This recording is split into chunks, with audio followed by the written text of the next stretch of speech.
Hello, everyone, and thank you for joining us. I am Anarita Bashaliva, along with co-host Dr. Victor Fett, Dr. Katerina Shrey, and our program producer, Professor Larry Shrey. We host a weekly discussion panel on Russia's war on Ukraine with guests from Ukraine, military experts, medical personnel, academics, artists, literary figures, and relief workers. Our panel is recorded and circulated nationally and internationally. We appreciate your comments and feedback. Special thanks to Marshall University Libraries and MUIT for making this weekly event possible. If you are joining us live on Teams, please feel free to use the chat to post any question for our guest. Today's guest will be introduced by Dr. Victor Fett. Thank you, Anara. It's my pleasure and honor to introduce our contributor coming back to us after almost 3 years of this war. Our speaker today is Dr. Sergei Mosyakin, who is the director of the MG Kholodny Institute of Botany, National Academy of Sciences of Ukraine, and the president of Ukrainian Botanical Society.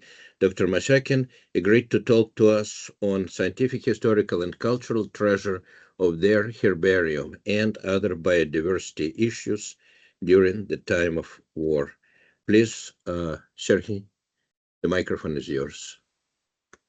Okay, thank you so much. It's really great honor to me to be back to your meeting room, to be back to all of you, and of course I'm grateful to Victor Fett and to all Ukraine people who kindly invited me to with a different presentation. If my previous presentation was devoted to the ecocide or ecological crimes during this invasion against Ukraine, the Russian invasion against Ukraine.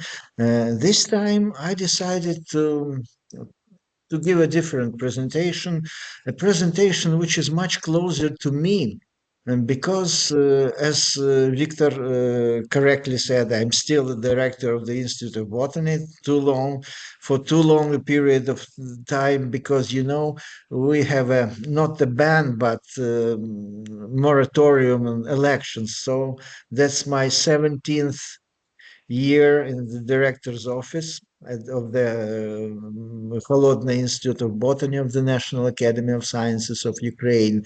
But fortunately, I relieved some of my duties because now I am not the president of the Ukrainian Botanical Society. I'm a vice president. So I switched to more official stuff. So today I would like to tell you about, first of all, about the National Herbarium of Ukraine, because that's the herbarium is located at our institute, at the Kholodny Institute of Botany of the National Academy of Sciences, and that's the largest Ukrainian herbarium with more than 2 million specimens of almost all groups of plants and fungi and algae also, and also with the living collections, uh, cultures of medicinal mushrooms and so on. And also, it's the second largest herbarium in Eastern Europe, and of course in the former Soviet Union, following also only St. Petersburg herbarium of Komarov Botanical Institute, and with which we had almost no contacts for a very long time. And let me start with some kind of motivation.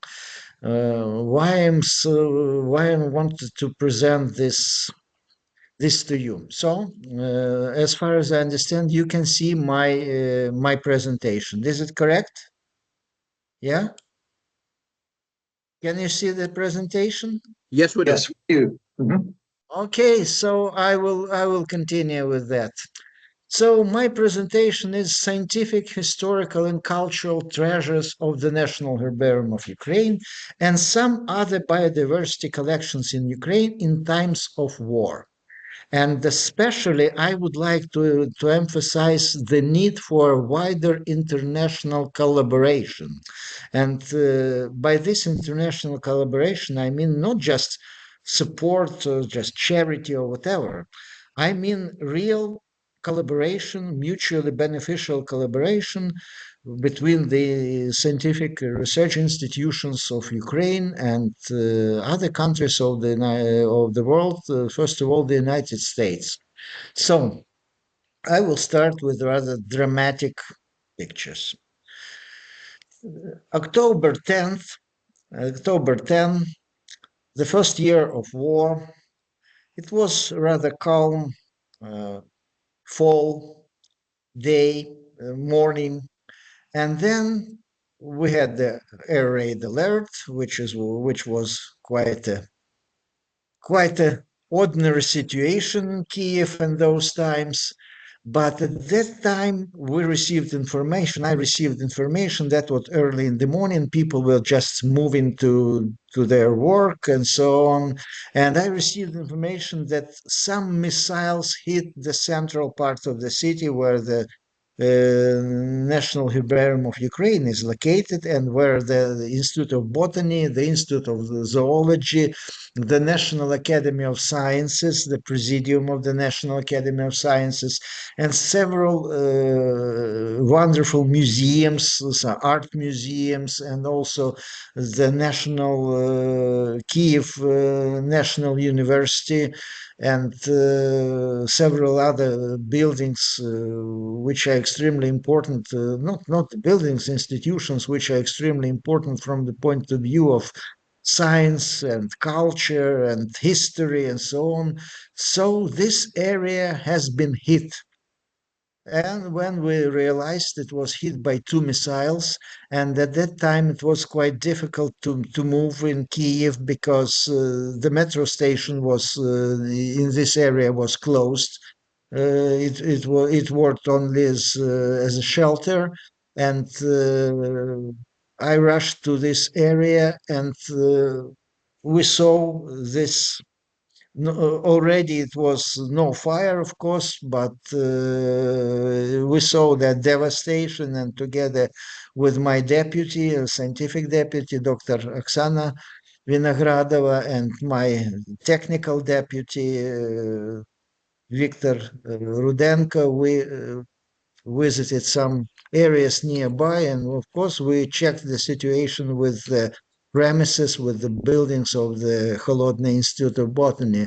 And but first of all, we heard those terrible news about several people killed, burned alive in their cars, including the leading oncologist, children oncologist, specialist in treating the children cancer. She was hit just in this place, which you see here. And by the way, even now, when you walk by this place, you still see the burnt parts of the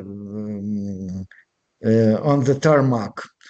So that was how the central part of Kyiv city looked like. Yellow building is one of the buildings of the National University of Kyiv, that the humanities building, one of the humanities buildings. And that was, by the way, the building behind this burning cars, those burning cars are the hospital, one of the leading Kyiv hospitals and so on. And of course, it was terrible. And already, by the end of October, we had this information summarized. And there was a publication that was the article by Sergei Mosyakin and Natalia Sheyan. Dr. Sheyan, she is the head curator of the National Herbarium of Ukraine. And we published this information in this issue of the Ukrainian Botanical Journal. And the Kholodny Institute of Botany and the National Herbarium of Ukraine damaged due to the missile strikes of the 10th of October 2022. So that was how our herbarium looked like. You see the panorama window and the main hall, the academy meetings. We have the meetings in this building, and also the room with historical herbarium, the Schmalhausen and Rogovich memorial herbaria with the windows shattered and so on. And you see that our people just just mending the windows, and the windows were also covered with plywood. And here you see Sergei Mosyakin showing this damage to the historical herbarium and the lesser herbarium hall and so on. Why I'm just telling you all those old stories, already old stories, because that's the so many years had come since that. We still have 3 full years of this war, of full-scale war, and more than 10 years of the war in general, starting with the annexation, illegal annexation of Crimea. Why I am telling about this again? Because at that moment we realized, we just understood, especially well, that anything can happen with all those airstrikes against Kyiv, against many other cities and towns of Ukraine, and facilities, heating facilities, electricity, power producing facilities, and so on. So anything can happen with any one of us, and also with the national heritage of Ukraine, because the National Herbarium of Ukraine is a unit of the so-called the national heritage of Ukraine, and that status for the most important natural history and cultural collections of and museums and so on in Ukraine. So anything can happen. And for example, in my neighborhood, I live in a neighborhood which is called Lukyanivka, at Lukyanivka metro station, and we have several interesting facilities nearby. So our neighborhood was hit by missiles and drones at least 11 times. The latest one was just several weeks ago, but we used to that. I mean, in our neighborhood. So, but we realized that our herbarium is a treasure which should be protected. And of course, some collections should be moved to the basement, the most important collections, but also how to preserve this information which is accumulated in our herbarium, in other natural history collections, also by digitization. By digitizing our collections, we can share this information and images and other data with people all around the world, in the United States, in any country. And we had some good experience with that, because many years ago, during the Vienna International Botanical Congress, in the beginning of the 20s, we established collaboration with several institutions, and first of all with the Andrew Mellon Foundation. And the Andrew Mellon Foundation from the United States, they provide the generous support for digitization, first of all, of initially it was the African Plants Initiative, then the Latin American Plants Initiative, and then the Global Plants Initiative. And we have now this wonderful excellent website which provides information about digitized herbaria, especially type collections from many partner herbarias all the world, and the National Herbarium of Ukraine and several other herbaria. We also participated in this project. So just the basic information from the already old book by many people who worked for Ukrainian herbaria, and edited by Natalia Shayan, who is still the head curator of the National Herbarium of Ukraine. We had at that time about 60 registered herbaria in all parts of Ukraine, of course, including the temporary occupied areas. About now we can say that about 5 million specimens, only field specimens, but in fact, those which were registered or whatever, in fact, which are much more. And type collections and historical collections is about 500,000.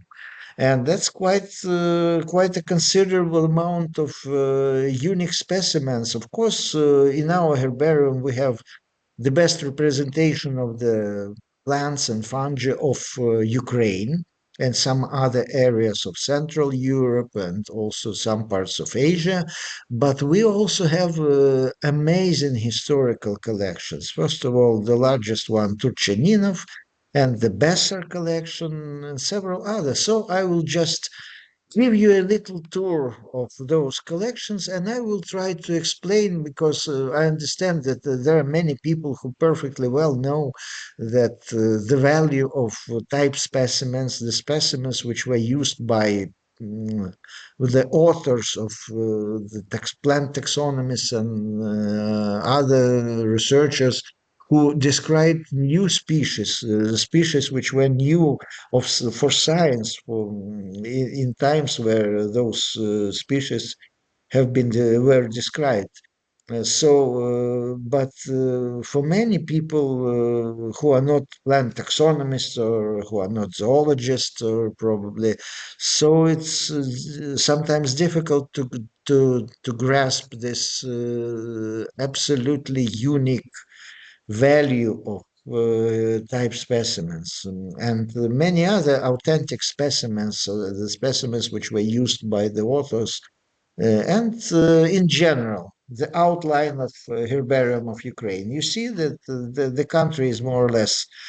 So the herbarium are present in almost all regions of Ukraine, and of course we also include the temporary occupied areas. The largest herbarium collections, of course, as I mentioned, at the National Herbarium of Ukraine, KW, Kyiv. Also, old and very important herbaria are located in the west, in Lviv and Chernivtsi, and also in the east, in Kharkiv University, which was one of the oldest universities in the territory of Ukraine.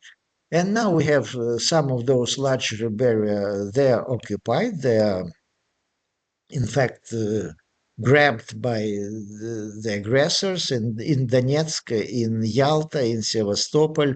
It was also temporary. Kherson, as you probably know, Kherson is right here. It was also temporarily occupied, but then it was liberated by Ukrainian troops because the Russian troops retreated across the Dnieper River to the left bank, and after that, they blow up the Kakhovka Dam. It was a terrible disaster for people and for nature and for our environment. So, but now the herbarium from Kherson is relocated to a safe place in the western part of Ukraine. And also a very important herbarium in Odessa, in the University of Odessa, Mechnikov University of Odessa. So those are herbarium collections which are recognized at the government level as the national heritage collections of Ukraine.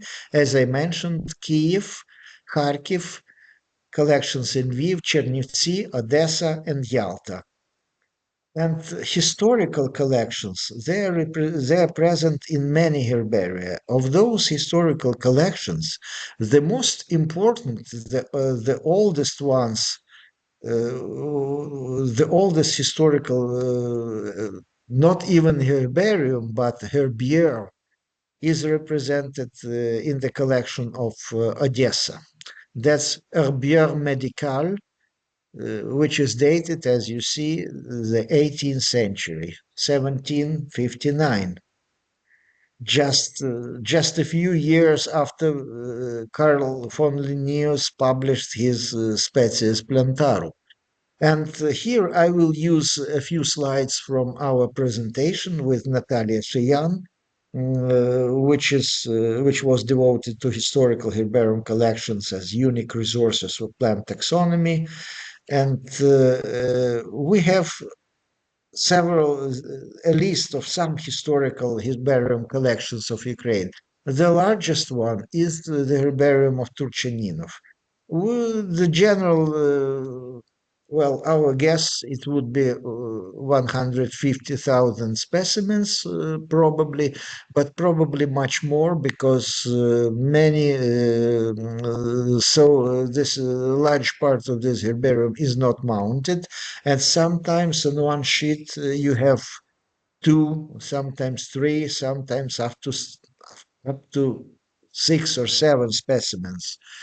Then the second largest is Willibald von Besser collection, also located in Kyiv, and some other collections like Chernyaev, and in Lviv they have Reman, in Odessa, in Kherson they have a collection of Józef Pachowski and Polish, famous Polish and Russian Empire a botanist, and also plant sociologist, one of the pioneers of plant ecology, plant sociology. Another very important herbarium which we have here in Ukraine is the herbarium of Ivan Fyodorovich or Johann Friedrich von Schmalhausen. He was a very famous botanist and also paleobotanist, but at the same time, he was a father of a famous zoologist and famous evolutionary biologist, Ivan Ivanovich Schmalhausen. What is important, we have a very interesting herbarium of Mikhail Klokov. Mikhail Klokov, a Ukrainian botanist, he was famous for very narrow concept of species. But sometimes he had real hits because he had a very keen eye for good species and sometimes for bad species as well. And just recently, with our German colleagues, with Professor Dirk Albach, we demonstrated that two species which were disregarded by many people before, of two species of Veronica stepacea, described by Kotov, and Veronica meotica, described by Klokov. They're excellent species, and they have been supported by molecular information. I will not give you more detail because I understand that not only plant taxonomists are present here. So let's go further. The oldest collection in Kiev is herbarium of Jean-Emmanuel Gilibert. That's a French botanist and physician. He was famous for his study of plants of Lithuania and Belarus, the present-day Belarus, and so on. And this very interesting oldest herbarium, unfortunately, from the point of view of plant taxonomy, it has very limited importance because this herbarium, because Gilibert never used consistently the Linnaeus method, so binary nomenclature and the Linnaean approach to plant taxonomy. But still, it's one of the oldest herbaria in Ukraine, and the oldest one in Kyiv. So here you see some examples of the Gilibert herbarium, Gilibert collection. And I already mentioned the herbarium by Ivan Fyodorovich Johann Friedrich Schmalhausen. It's not so big, but still it's very important because Schmalhausen was one of the leading authors of the floras, two editions of floras of, as they call it, southeastern Russia and Crimea and the Caucasus. And because of that, this collection has a very special value as the background floristic collection. And of course, our probably the largest treasure, as I mentioned, the Turchaninov collection. First of all, Turchaninov was a very prolific author. Unfortunately, he was not educated as a botanist. He was a civil servant, and he was a vice governor in Siberia, and he collected plants in Eastern Europe and also in Siberia, and he established very good collaboration with and exchange with many scientists, with many researchers all around the globe, starting from Europe and finishing with most exotic countries. And but mostly he communicated with botanists in the Switzerland, the Augustin Piram de Candolle, with the hookers, and in North America he also collaborated with Asa Gray, and that's why we received numerous specimens from all parts of the world. So it's a fantastic collection. You just open any folder with the Turchaninov collection, and you can be pretty sure that you will find several type specimens. The problem was before the advent of digitized information about digitized botanical publications. It was very difficult to work with this collection, and now it's much easier when you have this communication with many people, and I will give you some examples. In fact, our digitization at KW started with the types of Turchaninov, and I will give you some examples. One of the examples is one of the case studies is Veronica. The genus Veronica, it's very beautiful. First of all, most of species are really beautiful, and it's crazily complicated from the taxonomic point of view. And of course, you see here the name of Dirk Albach. Dirk Albach is the world leading expert, the best expert at present in this genus. And we had a presentation in Lviv several years ago because we had the project on Veronicas of Ukraine, and that was a trilateral project, but the Volkswagen Foundation supported this project, and they wanted to bring together, after the initial phase of this war, they wanted to bring together researchers from Germany, from Ukraine, and amazing, from Russia.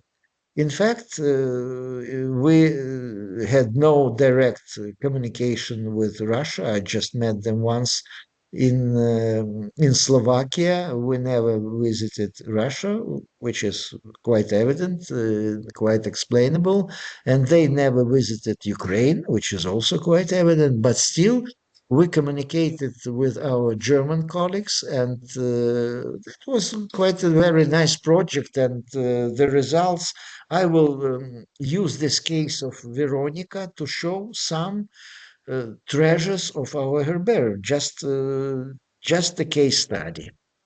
So the general information about Turchaninov, and also another interesting case.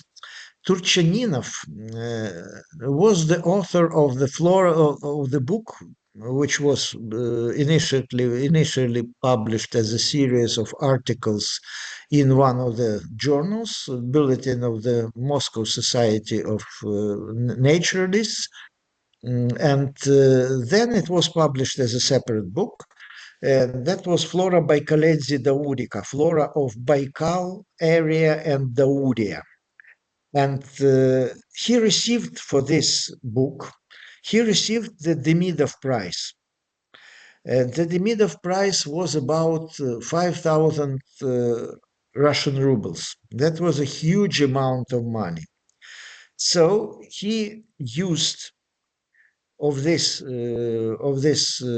Demidov Prize of Demidov Award, he used 3,000 rubles to buy the famous herbarium of Joseph August Schultes, the famous German botanist. Here you see the German botanical journal Flora from Regensburg, with information about the herbarium of Schultes, which will be sold to the best bid.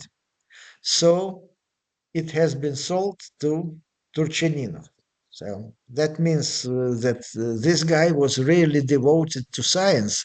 And he was not a rich man, but he used almost all the largest part of the money which he received for his scientific book to buy this herbarium. And this herbarium is also very important for Central Europe. What is amazing, we published the article with our German colleagues, with Helmut Freutag and Hayo Asser, about one genus of the genus, one species of the genus Salsula. Now it's not Salsula, it's a segregate genus. And the German colleagues were especially interested in that collection by Schultes because amazingly, but in Munich, in some other in leading German herbaria, there are almost no specimens from Schultes at the latest period of his time, of his life. And those specimens are still in the Turchaninov collection in Kyiv. Unfortunately, to dig those specimens out of the huge collection is almost impossible. Because for doing that, we need to look through all those specimens, in fact.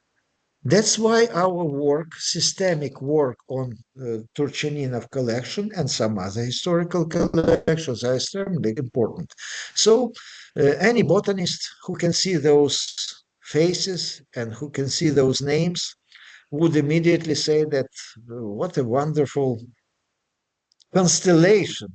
Nathaniel Wallich, the famous botanist whose collection are present in many herbaria, of course, of the world, but we have one of the best set of his specimens.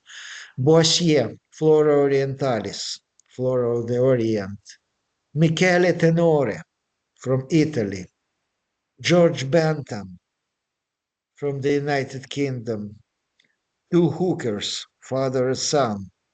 Decandol, and many other. And of course, the collectors from the Asian areas like Alexander von Bunge, Carl Friedrich von Ledebour, Martius, Flora Brasiliensis, and so on and so on, Chamisso, Schlechtendal. So those are just specimens, those are researchers, collectors, and plant taxonomists who contributed to the herbarium of Turchaninov and whose specimens of Veronica, only of Veronica, we are not talking about many other taxa and many other names. So they are present now at the National Herbarium of Ukraine. And of course, for any North American botanist, the name of Thomas Nuttall is famous. We have several early collectors of North American plants, including very good collections of Thomas Nuttall, including probably, you know, that his one of the best sets of his collections are present in Philadelphia, also in the British Museum and some other institutions in the Kew. But in my guess, I would say that probably we have the third or fourth collection of Thomas Nuttall by the number of specimens and most probably also by importance of those specimens. Here we will see some specimens of Veronica, and I already mentioned Wallich, and some specimens And here we see some specimens of Veronica from the Boissier collection, Kochi, Boissier, and so on and so on.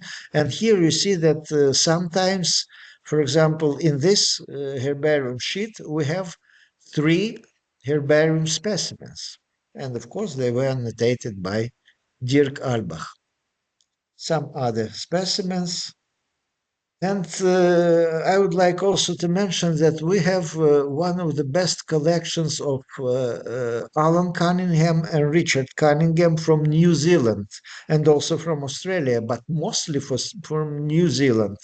And we already had several publications of those New Zealand specimens together with Dirk Albach, with the New Zealand botanist Peter De Lange, and so on.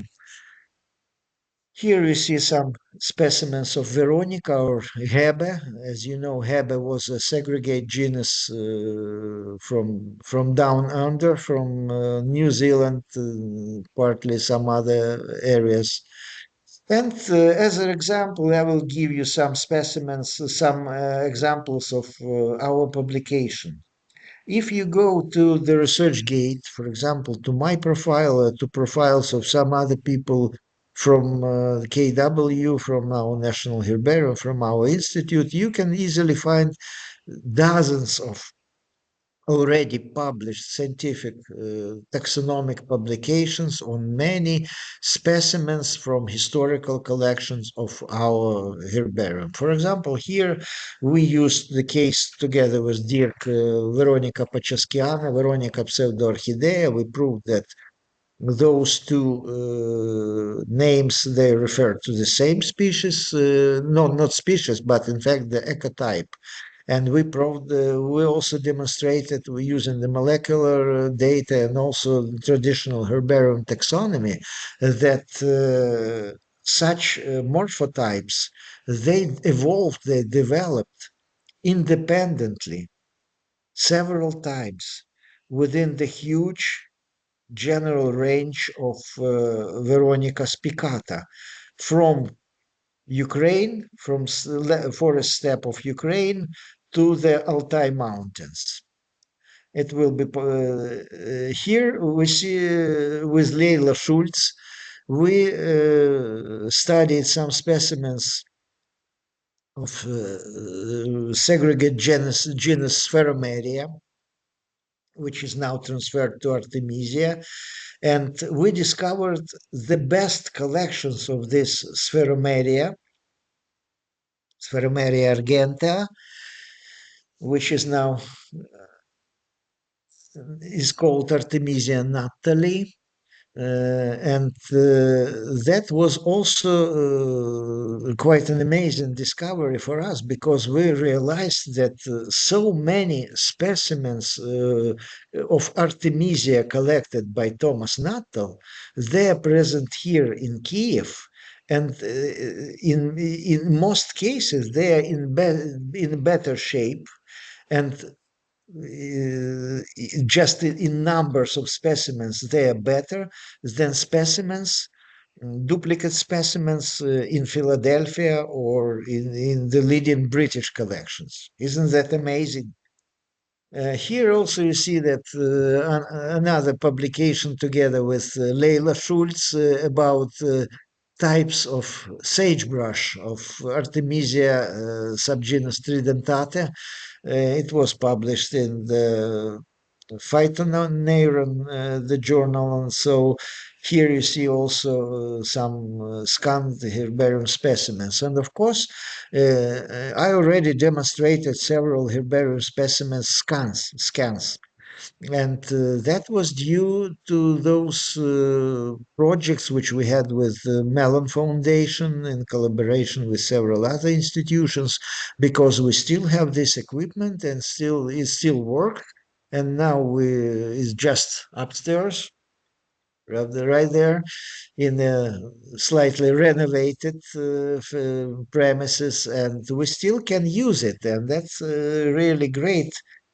Some Artemisia was also interesting for us as a case study because I mentioned already the herbarium of Willibald Gottlieb Swibert and so on von Besser.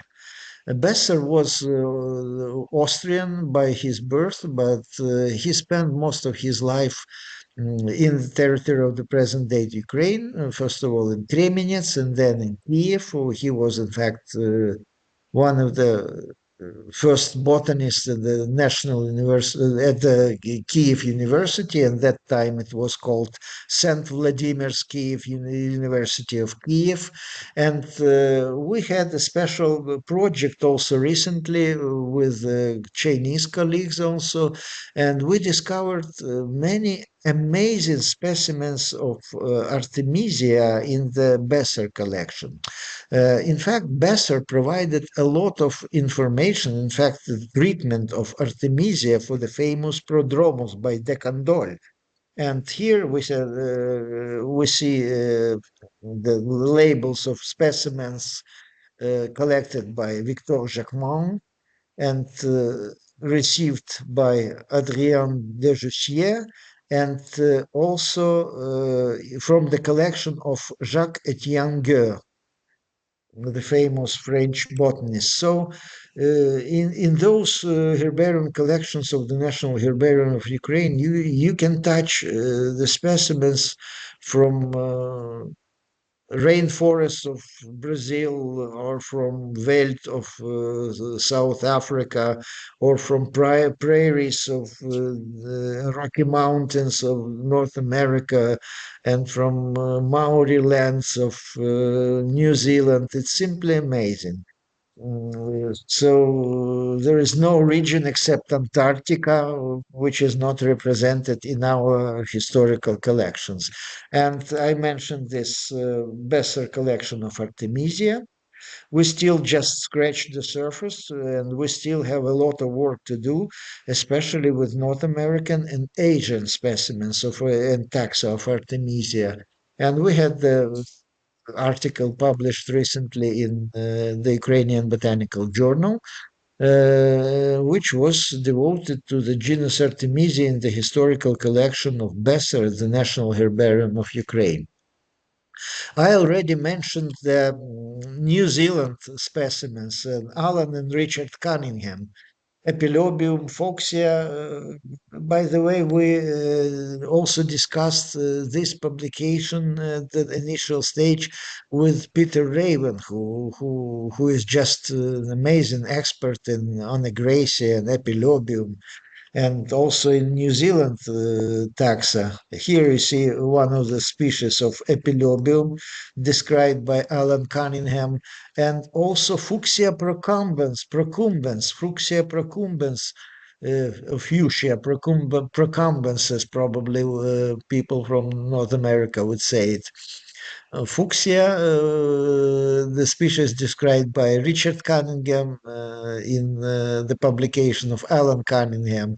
And there are just two extant specimens, original specimens of this species, one in the United Kingdom, and the second one, and much better, by the way, is right here in Kyiv. You see the scan here. Also, we have an amazing Turchaninov catalog. That's 3 huge volumes. And text was written mainly by Turchaninov, in some parts probably by some other people, by his order in black and blue ink, and also with various notes, mostly by Turchaninov himself. And it's 1,000. Sorry, I can see my presentation now. 1,799 pages describing what's in those 600, more than 600 herbarium folders. Now we have all this catalog scanned, but scanned as pictures. And we started the work on deciphering all this information. I'm sure that if we publish this information, it would be amazing. it would be very useful to many botanists, plant taxonomists all around the world, because they will be able to see what's in this herbarium, what surprising things are present in this herbarium, and what they can get from this herbarium. Of course, not only our herbarium is involved, is engaged in digitization. For example, recently, the State Museum of Natural History in Lviv received a very large grant from the National Science Foundation of Ukraine. National Science Fund is called. And they use it for digitization of large collections as also as a case study, as a model. As a museum of natural history, you see that at the herbarium and also at the at some other collections, they published two books about technical issues of digitization of collections. So what should we why I called why the title of my presentation was the need for further international collaboration. Yes, first of all, we need digitization, but also we need to present those treasures of the National Herbarium, of other national history collections to the world, to the plant taxonomists, to other researchers, and not only researchers, because, for example, I mentioned our oldest collection, the Gilibert collection.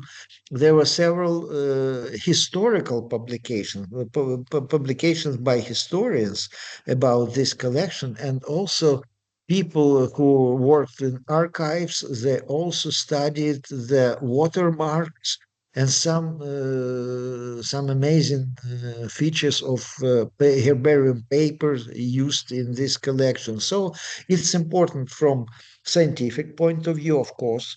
It's also important from the point of view of history. It's also important from the educational point of view, and it's also important as a cultural heritage. So we don't need just support as support. We need collaboration because it will add value to our collection. It will bring information about our collections to many stakeholders, many people who might be interested in those collections. And as the primary task, I would like to continue with the Turchaninov catalog, and also special projects like a collection of Thomas Nuttall in the National Herbarium of Ukraine. By the way, Thomas Nuttall, we have the specimens from our herbarium, we have data from our herbaria already digitized. We have the lists of taxa which Thomas Nuttall described or mentioned in his publications. In this case, we can work on target. We can work specifically on those folders using the catalog, the Turchaninov catalog, and using this huge information resources, and make a nice project. And also, the New Zealand project would be also very interesting, and so on and so on. And of course, the projects with in collaboration with people who are interested in specific groups of plants. Like we had this collaboration with Dirk Alpach, who is interested in Veronica. So those are just several examples. And now I'm taking too much of your time, probably. I would like to express my deep gratitude to the Andrew Mellon Foundation, to the JSTOR Global Plans, of course, to the Volkswagen Foundation and Professor Dirk Albach from Karl von Ossetsky University of Oldenburg, Biodiversity Heritage Library, and of course, thanks to Dr. Victor Fett and all MUkraine people. I heard that people from several US institutions like Missouri Botanical Garden are present. Thank you so much. for sharing with me your experience for many, many years, starting from my first visit to the Missouri Botanical Garden in 1993. And also my thanks to Natalia Shiyan, head curator of KW, Hanna Boyko, with whom we had the project on Artemisia, Svetlana Antonenko, who is my assistant, and many other friends and colleagues in KW. And of course, our very special gratitude to the armed forces of Ukraine. Thank you very much for your attention. Thank you, Dr. Mosyakin. It was overwhelming for all of us who have worked and have been part of biodiversity studies for decades. I'm sure many people, many students and researchers would appreciate just sheer amount of work, enthusiasm, and should I say heroism that you and colleagues put in, because so much of the world takes it for granted, even in peaceful time, how museums and herbaria and other collections work, but people know much more about art collections and care about them more. But unique collections like yours are complete treasure of humankind, and none of us should forget that they're in grave danger every second from the aggressor. So Exactly. maybe this passionate work will reach some more people and indicate that Ukraine stands and uh, defends itself and fights and will never surrender to the aggressor. We all know that parts of Ukraine are occupied, and we watch how what happens to the treasures there from the museums, from the universities, and we only can hope that things will become better and more normal for you as this war goes on, and hopefully victory will come. I will open a microphone to whoever has any questions. We have time, please. It doesn't have to be professional, specific questions about particular genus or family of plants, but any kind of general interest questions will be welcome. And I see a lot of guests today. Thank you for coming. Please open your camera and microphone if you want to ask the question. Thank you so much. Thank you. As you said, the general questions I Anyone, would be please, happy to answer.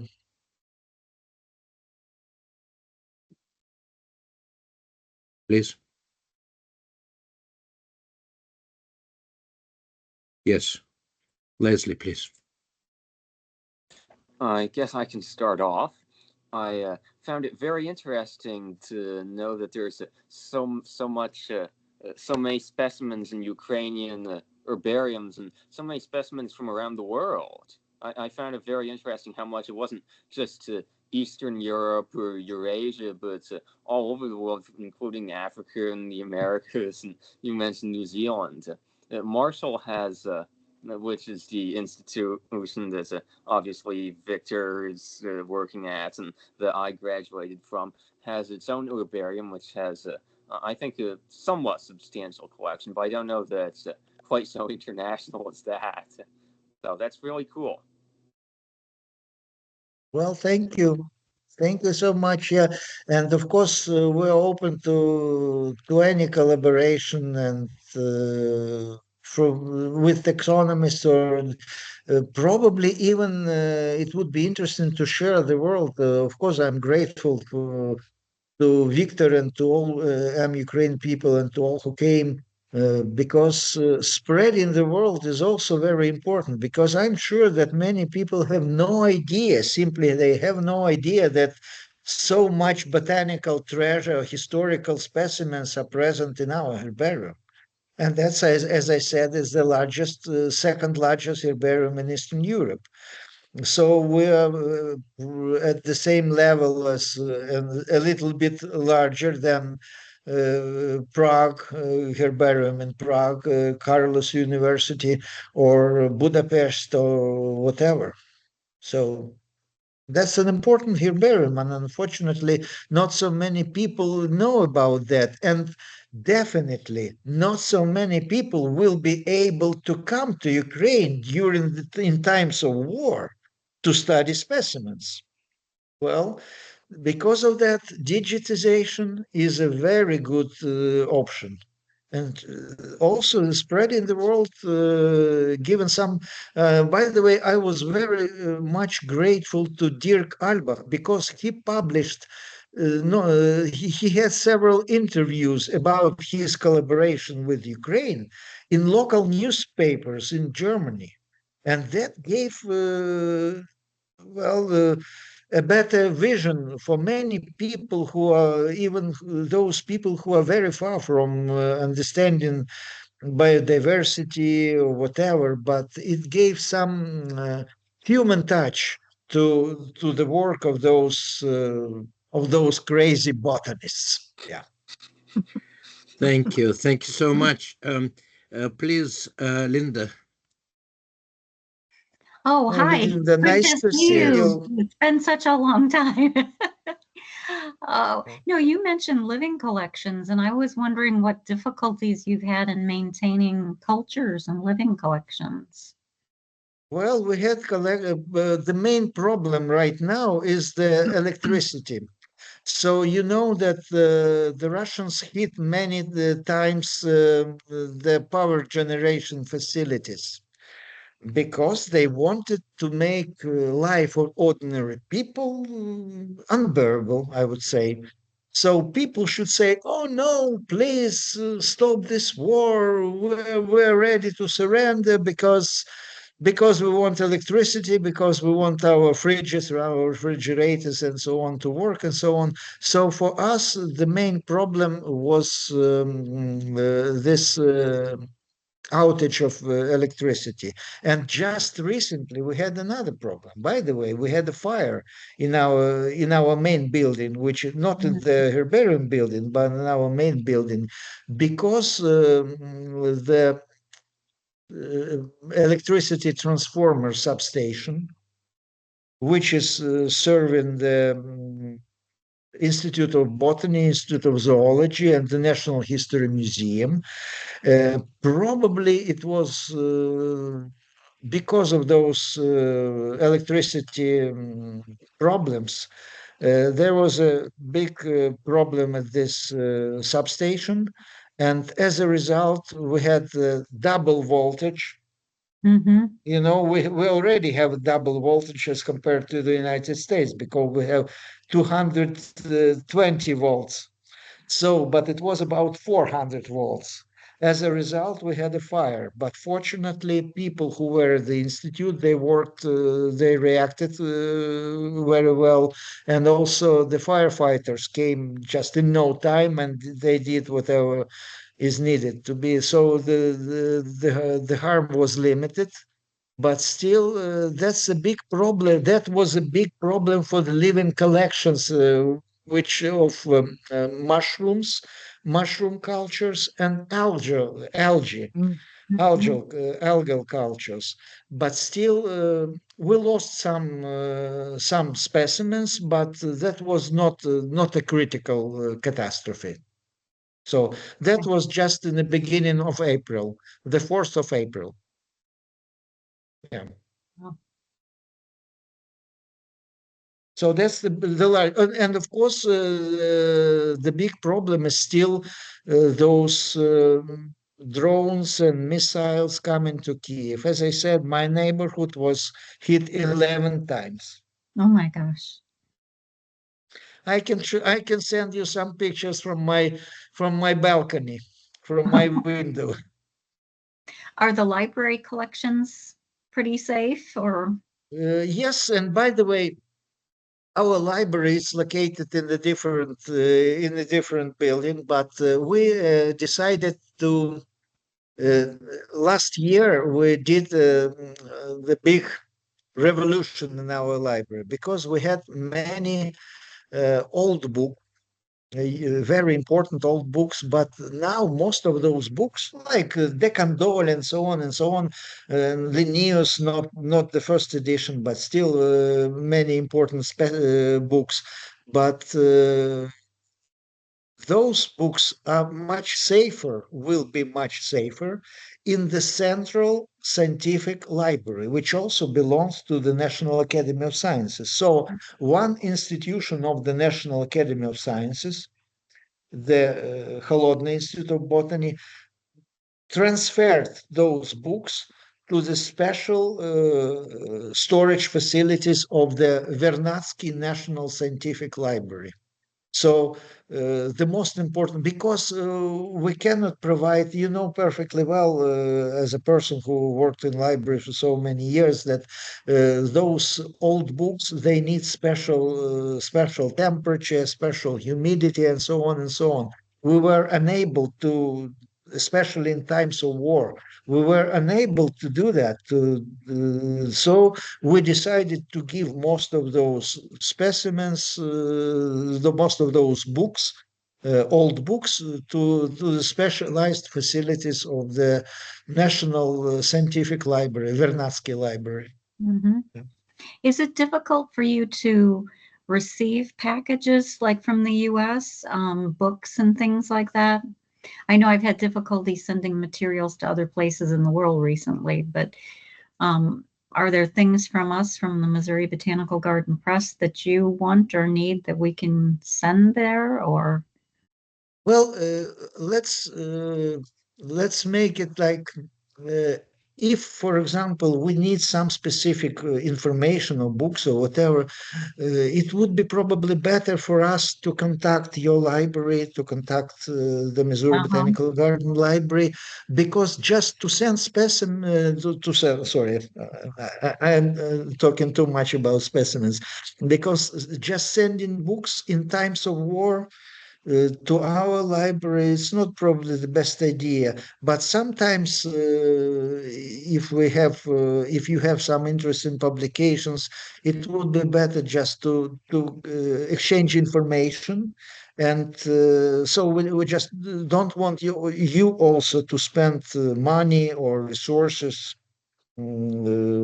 for just sending the books, and Mhm. only those Okay. things which are really needed and which will be safe to receive. I mean, because, Mhm. for example, if we are talking about old books, there could be problems because at customs or whatever. Yep. Yeah. Okay. Thank you so All right. much for Thank you. you already provided so much help. Sometimes I ask for some pages from some obscure journal or whatever, and people from the library of the Missouri Botanical Garden Library, they were always so helpful, amazingly. Well, Thank just you. let us know what you need. That's very important. Thank you so much. And Okay. by the way, if you need you or some researchers at the Missouri Botanical Garden and some other institutions need some pages or some journals or some scans from our literature, we will be happy to help. And we're helping many people with obscure Soviet or Mhm. Ukrainian whatever journals. So we will be Yeah. happy to do that. Right. Right now, the Russian libraries are not responding at all. Well, they should not, I think. And by the way, we also have no communication. For example, Nancy knows that some time ago I was in a good contacts with Dima Heltman, with some other people, no contacts right now.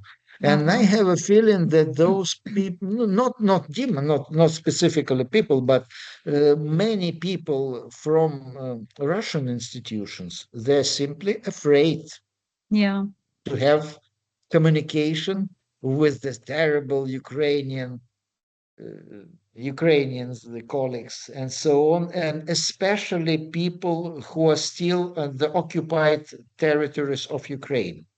Hmm. Because if you have some unwanted contacts, that may result in some prosecution or in some other problems.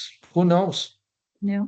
But most of those people who are left in the occupied areas of Ukraine, they are silent right now for us. Mm-hmm. Okay. Well, Thank you take for asking. care. Thank you. Thank you. Thank you, Linda. Thank you, Sergei. Do we have any more questions from our wide audience today? We have a lot of Nancy. botanists who came to see us. Nancy, please. Yeah, just to um just to make the point, I really love to work with you on how to collaborate on the Thomas Nettle collections. We talked about that some years ago, and just to be thinking Yes. about it, I am sure that there are other botanists in the US who would like to be involved in that. So we don't need to figure it out here and now, but just to say, let's Yeah, think it about it would be and see what we excellent. can do. Yeah, because we communicated about that, but I had many problems. You had many other tasks and so on. So, but now I see it as also kind of our contribution and also mutual collaboration because it's also important for our herbarium spread Mhm. in the world. So if you have, by the way, I had recently, I had last year, I had exchange with Alan Whitmer about that.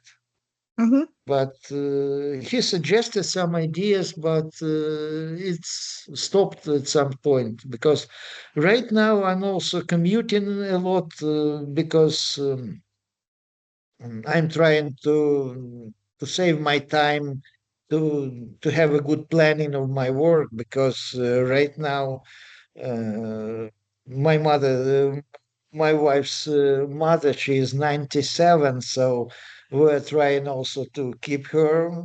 Gosh. And she is not living here in Kyiv. She's living about 60 kilometers from Kyiv. So we, of course, doing a lot of other work and so on. But at the institute, it's also quite difficult because unfortunately the present day Ukrainian leaders they don't understand properly the importance of science.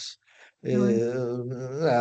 I have this feeling that, but still we're trying to do our best, and I'm very grateful to many people who are still staying here in Ukraine and who are doing sometimes it's difficult to come to work for many people who live out, especially who live not in the central part of the city. So I can walk to my office, to my institute. It's about 45, 50 minutes. So I used to do that during the COVID times and during the first stage of the full-scale war. But for many people, it's very difficult because the public transportation is not working during the times of air raid alerts. Sure. Yeah. So it happens. Okay. By the way, Okay. I've never been to air shelter. Mm, Never. right. Okay, thank you. I'm very happy to see you and other people from the Missouri Botanical Garden because, as I mentioned, that for me that was indeed a tremendous experience. Your library, your herbarium, and people of the Missouri Botanical Garden, all of you, and all this experience of the flora of North America and flora of China, it was indeed. Amazing for me. Without that experience, I wouldn't have been able to do this job for Ukrainian botany. Thank you. You were and are important to us as well. And we are glad to Thank have you. played some small part in Oh, you in did a lot. You did a lot. Thank you. Okay, Victor. I need to insert here a thank you from basically, I would say, every botanist in the world to Missouri Botanical Garden and to Dr. Peter Raven as well.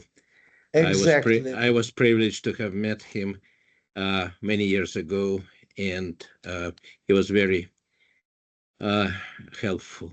And I want also to remind our viewers that biodiversity is irreparable. It's as precious as all artwork which humans do. It's artwork of nature. And what happens now to Kyiv and its museums is like the same that happened to London Blitz 80 something years ago, and its museums and Charles Darwin's birthplace. So please spread the word. We are humbled and grateful that we can do this little and present some platform for Dr. Mosyakin and his institution right here on MUkraine. This was our 166 non-stop every week meeting since the full-scale invasion. And we're here for those who want to listen and communicate. Thank you from all our hearts, Dr. Mosyakin. We are glad to host you. And Slava Ukraini. Слава Україні! Героям слава! Героям слава! Дякую. Дуже дякую. Спасибо всім. Thank you so much.